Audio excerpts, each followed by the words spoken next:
ఆర్థిక పరిస్థితి. ఇంకోటి ఇప్పుడు కాంగ్రెస్ పార్టీని అంటున్నాను, నువ్వు కాంగ్రెస్ పార్టీ తోటి అక్కడ తమిళనాడులోనేమో డిఎంకే తోటి కలిసి దోస్తి, ఇక్కడనేమో దుష్మనియా.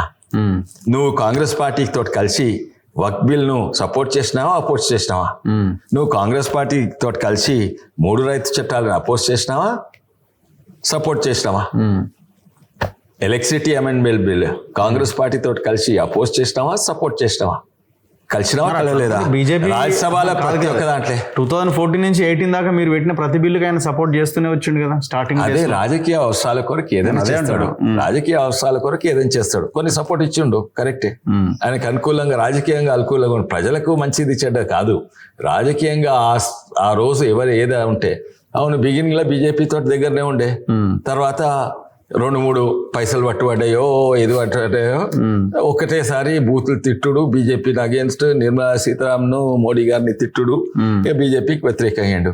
మళ్ళీ ఇప్పుడు ఏమో నాకు భయం ఏంటంటే మళ్ళీ ఇప్పుడు దగ్గర అయితే అది ప్రయత్నం చేస్తున్నావు. వద్దు నాయన, అక్కడనే ఉండాలి. ఎందుకంటే కాదు అంటే అది తెలియదు నాకు, కానీ ఎందుకంటే ఇక్కడ కాంగ్రెస్ పార్టీని 10 సార్లు తిడితే బీజేపీని ఒకటేసారి తిట్టిండు. అది కూడా తెలిస్తే ఏం తెలియదు. అది దాని గురించి చెప్తా. అంటే మీరు కాంగ్రెస్ పార్టీతో ఇంకా మున్గోడు ఎలక్షన్స్ అప్పుడు భారత్ జోడో యాత్రకి నేను ఆర్టీఏ పెట్టిన, నువ్వు ప్రభుత్వం ఉన్నప్పుడు. ఆ ఆర్టీసీ బస్సెస్ భారత్ జోడో యాత్రకి ఎవరు పంపారు? నువ్వు పంపలేదా? అంటే ఆర్టీసీకి ఇస్తే నేను ఆర్టీఐ వేస్తే, రైట్ టు ఇన్ఫర్మేషన్ యాక్ట్ కింద వేస్తే ఆర్టీసీ సమాధానం వేస్తా అంటే ఇది మేము చెప్పని అవసరం లేదని మళ్ళీ కమిషనర్ పెడితే చేస్తా. అది నువ్వే కాంగ్రెస్ పార్టీకి, రాహుల్ గాంధీకి మిమ్మల్ని నిజంగా మీరు అన్నట్టే మిమ్మల్ని ఒకటే అంటే వాళ్ళ దగ్గర అయితే ప్రయత్నం చేస్తున్నాను. అయ్యా దొర, మీరు గిట్ట దగ్గర అయితే మేము నాశనం అయిపోతాం. మేము పోయిన ఎలక్షన్ ఓడిపోయింది అంతే. ఎందుకంటే మా మీద అట్టగట్టిండు రేవంత్ రెడ్డి గారు. మేము టీఆర్ఎస్ ఒక్కటయ్యే వరకు కవితను జైలు లేదు, అందుకే మేము ఒక్కటైనామని వేసే వరకు ప్రజలు అనుకున్నారు వీళ్ళు ఆయనతో పొత్తు పెట్టుకోవాలని మాకు ఓటేయలేదు. ఎందుకంటే మీకు అగేన్స్టే ఓటుండే. ఇది కాంగ్రెస్ పార్టీ గెలుపు ఓటు కాదు, మొన్న గెలిచినాయి. మిమ్మలను బొందబెట్టాలి, టీఆర్ఎస్ బొందబెట్టాలి. ఏదైతే పార్టీ తెలంగాణ కొరకు కొట్లాడి తెలంగాణ ఉద్యమకారులు దూరబెట్టుడు, తెలంగాణను ఆర్థికంగా నాశనం చేసిన పార్టీని బొందబెట్టాలని. ఏమో అమిత్ షాకి ఇన్ఫర్మేషన్ పంపిండు, మరి వాళ్ళు యాక్సెప్ట్ చేయలేదు, అస్సలే చేయరు అంటున్నారు. మరి అస్సలే చేయరు, 200% చేయరు. ఎవరి దగ్గర పోతారు కానీ వీళ్ళ దగ్గరికి అయితే పోరు. ఆ బంకా బురద, గులాబీ బంకా బురద మాకు అంటుకుంటే మేము నాశనం అయిపోతాం. ముళ్ళు, గులాబీ ముళ్ళ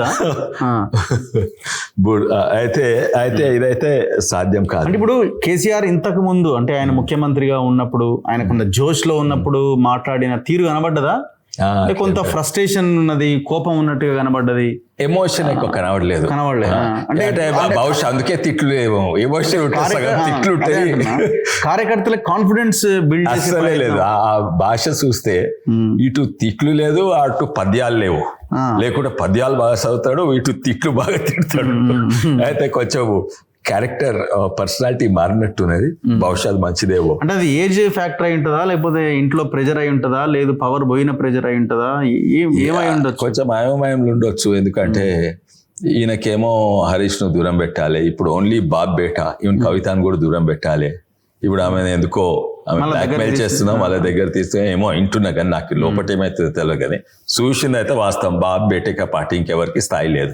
ఒక చిన్న ఫోటో కూడా లేదు. చిన్న గొడవ కూడా జరిగింది. ఏంది? ఇప్పుడు కవిత ఎంటర్ అయ్యేటప్పుడు కవిత పాట పాడాలని గొడవ చేసారు, పాడలే. ఇక్కడ కొంత రప్చర్ అయ్యేసరికి మళ్ళీ కవిత మీద ఒక పాట పాడారు. ఆ హడావుడి కూడా, వాతావరణం కూడా కనిపించింది. అవన్నీ కొందరు సటిల్ గా నేను గమనించలేదు, కానీ మీరు గమనించినట్టున్నారు. కానీ గమనించింది మొత్తం పబ్లిక్, ఇది బాబ్ బేటికే పార్టీ అంటే మొత్తానికి మొత్తం వాళ్ళే బొంద పెట్టుకున్నట్టు.